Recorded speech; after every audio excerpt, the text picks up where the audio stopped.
Le ministre centrafricain des Affaires étrangères, de l'intégration africaine et de la francophonie, Toussaint Congo Doudou, qu'accompagnait le ministre conseiller spécial à la présidence, Charles Kengwemba, était porteur d'un message de la présidente de la transition, Catherine Samba-Panza, au président de la République, Alassane Ouattara. L'occasion aussi pour le chef de la diplomatie centrafricaine de faire le point sur la transition en cours dans ce pays.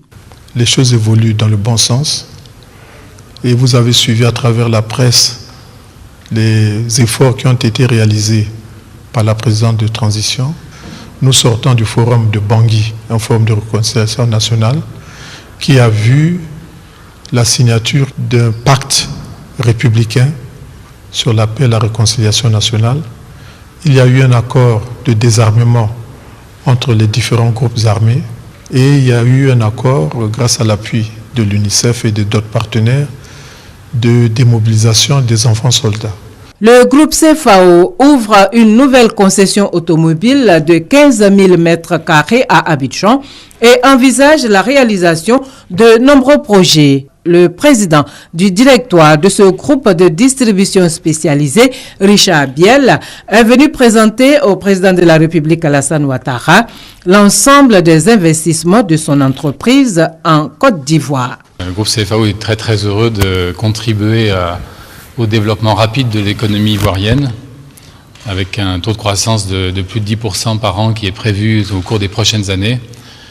On a prévu de nombreux projets, donc notamment aujourd'hui l'inauguration d'une grande concession Toyota, la plus grande d'Afrique de l'Ouest, mais également d'autres projets qui sont tout à fait importants, avec récemment l'acquisition d'une usine en partenariat avec L'Oréal pour produire à Abidjan pour la sous-région, puis d'autres projets qui vont suivre en 2015, avec avant la fin de l'année l'ouverture d'un nouveau centre commercial, mais également des galeries commerciales avec ce qu'on appelle un food court, c'est-à-dire des aires de restauration rapide, qui sera donc un nouvel endroit de loisirs et pour faire ses courses à Abidjan. Donc on est très heureux de pouvoir annoncer cette ouverture très prochainement maintenant. On prévoit sur les 5 années qui viennent à peu près 170 milliards d'investissements sur la Côte d'Ivoire.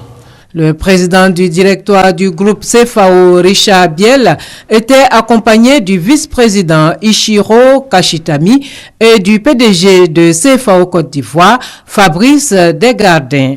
Après Abidjan, Richard Biel se rend à Kinshasa pour l'ouverture d'une autre concession automobile.